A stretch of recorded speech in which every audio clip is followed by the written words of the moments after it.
उनकी संवेदना आतंकवादियों के प्रति है, उनकी संवेदना गांव के लिए नहीं, गरीब के लिए नहीं, किसानों के लिए नहीं, नौजवानों के लिए नहीं, महिलाओं के लिए नहीं है। आज आप देख रहे होंगे समाजवादी पार्टी ने एक कंप्लेंट की है चुनाव आयोग से, और कंप्लेंट क्या की है? उन्होंने कंप्लेंट की है कि सरकार युवाओं को टैबलेट और स्मार्टफोन जो दे रही है नहीं देना चाहिए। हमने तय किया है, अभी तो 1 करोड़ नौजवानों को टैबलेट और स्मार्टफोन दे रहे हैं, 10 मार्च के बाद आने दीजिए सरकार, 2 करोड़ नौजवानों को टैबलेट और स्मार्टफोन देंगे, 2 करोड़। और स्मार्टफोन और टैबलेट का खर्चा, यानी जो लोग उसका उपयोग करेंगे ऑनलाइन एजुकेशन के लिए, ऑनलाइन कंपटीशन के लिए, ऑनलाइन एग्जामिनेशन के लिए, उस खर्चे को ले उस प्रकार का खर्चा भी मां बाप के ऊपर नहीं आने देंगे, यह खर्चा भी सरकार उठाएगी। भाइयों बहनों, समाजवादी पार्टी को इसी पे आपत्ति है। वह नहीं चाहती है कि प्रदेश का विकास हो। हमारी सरकार के समय तो सब नर करहि परस्पर प्रीति, चलई स्वधर्म निरत श्रुत नीति। राम राज्य की स्थापना के लिए भारतीय जनता पार्टी की डबल इंजन की सरकार काम कर रही है। लेकिन भाइयों बहनों, समाजवादी पार्टी की सरकार जब थी तब उसकी संवेदना आतंकवादियों के प्रति थी, पेशेवर माफिया और अराजकता पैदा करने वाले तत्वों के प्रति थी। तब वह दंगाइयों का सहयोग कर रही थी। कौन सा ऐसा कस्बा, कौन सा ऐसा जिला था जिसमें दंगे नहीं होते थे? इस समाजवादी पार्टी की पहचान दंगों से थी, अपराधियों से थी, माफियाओं से थी, अराजक तत्वों से थी। और भारतीय जनता पार्टी की पहचान राम राज्य की स्थापना के लिए गरीब कल्याणकारी योजनाओं से है, विकास की बड़ी बड़ी परियोजनाओं से है। और भारतीय जनता पार्टी की पहचान अयोध्या में भगवान राम के भव्य मंदिर निर्माण को लेकर के है। एक हाथ में विकास की छड़ी और दूसरे हाथ में बुलडोजर का स्टीयरिंग, दोनों एक साथ चलते हैं। और इसी में समाजवादी पार्टी को परेशानी है, विपक्ष को तो इसी बात की परेशानी है। और इसलिए भाइयों बहनों, मैं आज आया हूं यहां पर बाबा गोरखनाथ के पक्ष में, समर्थन में आपसे अपील करने के लिए।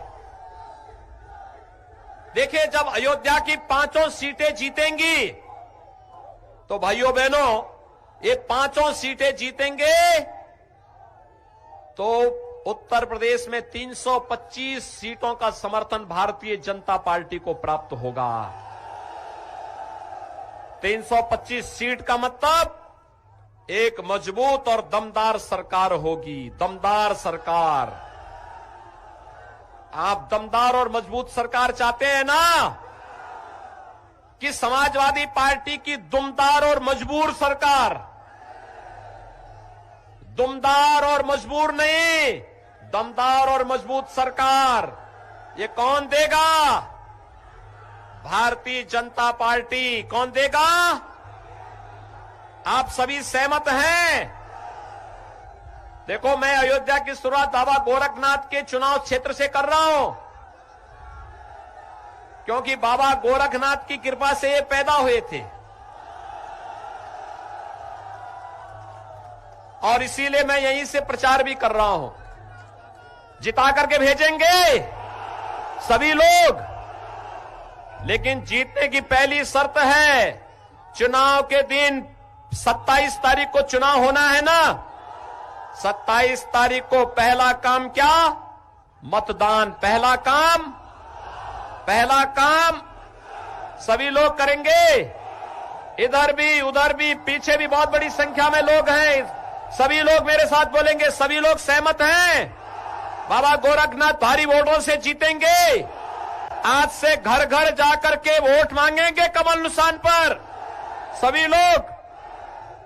तो मेरे साथ बोलेंगे, भारत माता की, भारत माता की, भारत माता की। इधर आओ।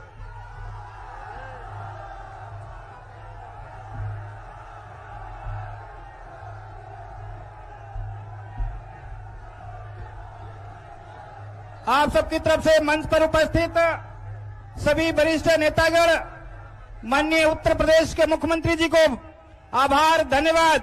इसके साथ आए सभी मिल्कीपुर वासियों का, सभी कार्यकर्ताओं का, मंडल अध्यक्ष भारतीय जनता पार्टी की तरफ से, जिले की तरफ से सबका बहुत बहुत आभार, अभिनंदन, धन्यवाद कि आप।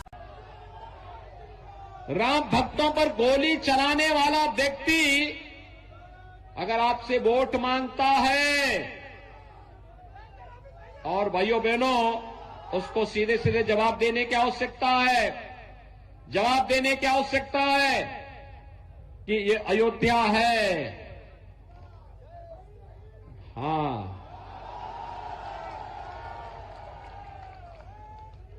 हमने राम राज्य की परिकल्पना को साकार करने की बात कही। भाइयों बहनों, कोरोना कालखंड में आपने देखा होगा, फ्री में टेस्ट, फ्री में उपचार और फ्री में वैक्सीन। कितने लोगों ने वैक्सीन ले ली है? सभी लोगों ने ले ली है। भाइयों बहनों, आपकी ये वैक्सीन कोरोना के खिलाफ देश की लड़ाई का प्रतीक है। आपने वैक्सीन ली, कोरोना की थर्ड वेव समाप्त। और समाजवादी पार्टी और कांग्रेस क्या कहती थी? कहती थी वैक्सीन नहीं लेना है, दुष्प्रचार करती थी और कहती थी ये मोदी वैक्सीन है, ये बीजेपी वैक्सीन है। अब उनको बताइए कि अगर मोदी वैक्सीन और बीजेपी वैक्सीन से जान बची है तो वोट भी यहीं जाएगा। कोरोना कालखंड में क्या सपा, बसपा, कांग्रेस के नेताओं का ने किसी ने हालचाल लिया था?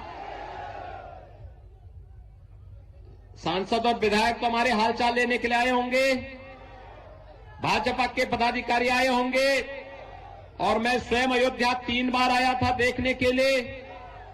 फ्री में उपचार भी दिया था, फ्री में टेस्ट की व्यवस्था की।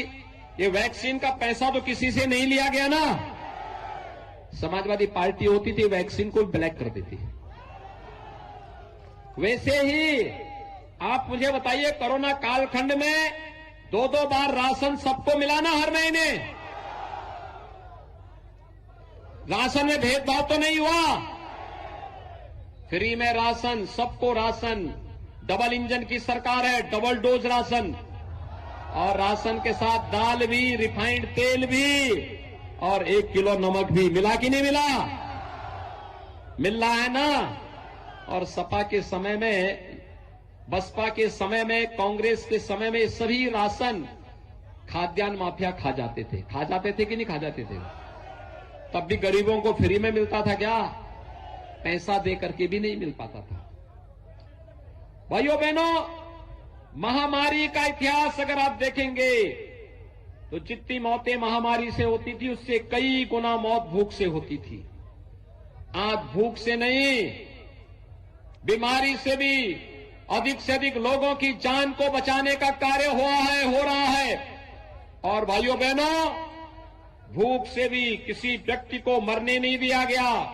प्रधानमंत्री मोदी जी के विजन के अनुरूप ये सारे कार्य हो रहे हैं, और इसीलिए आज मैं आपके पास आया हूं आपसे कहने के लिए। हमने 43,50,000 गरीबों को एक एक मकान दिया, और आपके अयोध्या जनपद में 48,400 गरीबों को एक एक मकान दिया है, एक एक आवास। क्या ये आवास समाजवादी पार्टी की सरकार में भी मिलते थे क्या? फ्री में बिजली मिलती थी क्या? 2017 के पहले बिजली आती थी क्या? तब बिजली की भी जाति और मजहब हुआ करता था। तब ईद और मुहर्रम आता था तो बिजली आती थी, होली और दीपावली आती थी तो बिजली नहीं आती थी। मानते हैं ना? तो जो लोग अन्याय करते थे, शोषण करते थे, गुंडागिर्दी करते थे, दंगा करते थे, आज वे लोग किस मुंह से वोट मांगने आ रहे हैं आपके पास? आप लोग जवाब क्यों नहीं देते उन लोगों को? वे गरीबों का मकान छीनते थे, गरीबों का शौचालय छीनते थे, बिजली नहीं देते थे, राशन नहीं देते थे, दंगा करवाते थे। और भाइयों बहनों, उन्हीं का उपचार करने के लिए हम लोगों ने कहा कि हमारा नौजवान बाहर न जाए। हर नौजवान को वर्तमान में टैबलेट और स्मार्टफोन बांटा जा रहा है। 1 करोड़ नौजवान को हम लोग टैबलेट और स्मार्टफोन दे रहे हैं प्रदेश में। समाजवादी पार्टी ने चुनाव आयोग को शिकायत कर दी। क्या शिकायत की कि ये यूपी के नौजवानों को टैबलेट स्मार्टफोन नहीं बंटना चाहिए। और हमने तय किया है, अभी तो 1 करोड़ दे रहे हैं, 10 मार्च के बाद 2 करोड़ नौजवान को देंगे। और इसका खर्चा, यानी जो आप ऑनलाइन एजुकेशन के लिए, ऑनलाइन कंपटीशन की तैयारी करने के लिए, ऑनलाइन एग्जामिनेशन के लिए उपयोग करेंगे ना, इसका जो खर्चा, डिजिटल एक्सेस का खर्चा आएगा, ये खर्चा भी नौजवान को नहीं भरना पड़ेगा, यह खर्चा भी सरकार भरेगी। क्योंकि हमने तो एक ही बात कही, सबका साथ और सबके विकास का। लेकिन जो नारा देते थे भाइयों बहनों, जो नारा देते थे सबका साथ और सैफई खानदान का विकास, आज उस सैफई खानदान को परेशानी है नौजवानों को मिलने वाली नौकरी से, उनको परेशानी है यूथ को मिलने वाली सुरक्षा से, उनको परेशानी है नौजवानों को मिलने वाले टैबलेट और स्मार्टफोन से, बेटियों को मिलने वाली सुरक्षा से उन्हें परेशानी है, दीपोत्सव से उन्हें परेशानी है, राम मंदिर बनने से उनको परेशानी है। और भाइयों बहनों, ये जो विरोधी है ना, ये जितने परेशान हो चुके हैं, इन्होंने आपको तरसाया है राम मंदिर के लिए, आज इनको वोट के लिए तरसा दीजिए। तैयार हैं? 10 मार्च को जब रिजल्ट आए, 27 फरवरी को चुनाव में ऐसा प्रयास करिए, 10 मार्च को जब परिणाम आए तो सपा के खेमे में केवल और केवल उनके चेहरे पर धुएं धुएं दिखाई दे, बाकी कुछ नहीं दिखाई दे। तैयार हैं? भारी बहुमत से जिताएंगे। अब डॉक्टर अमित सिंह चौहान को एक डॉक्टर आ रहा है, सारी बीमारी का उपचार कर देगा। तैयार हैं? आज से घर घर जाकर के अमित सिंह चौहान बनकर के भारी बहुमत से विजयी बनाने में योगदान देंगे। भाइयों बहनों, अगर अयोध्या में 5 सीट भारतीय जनता पार्टी जीती है, 5 सीट भारतीय जनता पार्टी जीतती है, तो 325 का आंकड़ा हमारा पूरा हो जाएगा। 325 का मतलब एक दमदार और मजबूत सरकार होगी। आप मानते हैं ना, दमदार और मजबूत सरकार चाहिए या दुमदार और मजबूर सरकार? दमदार सरकार चाहिए ना, तो अयोध्या की 5 सीटों पर भारतीय जनता पार्टी जीतनी चाहिए। सभी लोग तैयार हैं? अमित सिंह चौहान को भारी बहुमत से विजयी बना के भेजेंगे। लेकिन इसकी पहली शर्त है, चुनाव के दिन पहले मतदान और फिर जलपान। पहले मतदान सभी लोग।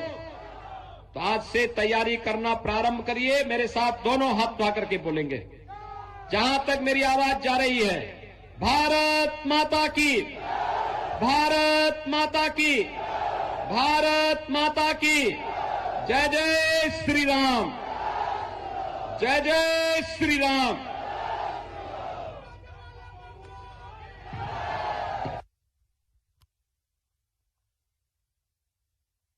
हमारे प्रत्याशी और मंचासीन सभी महनीय लोगों से आग्रह है कि हनुमान जी का गदा भेंट कर पूज्य योगी महाराज जी का स्वागत करने की कृपा करें।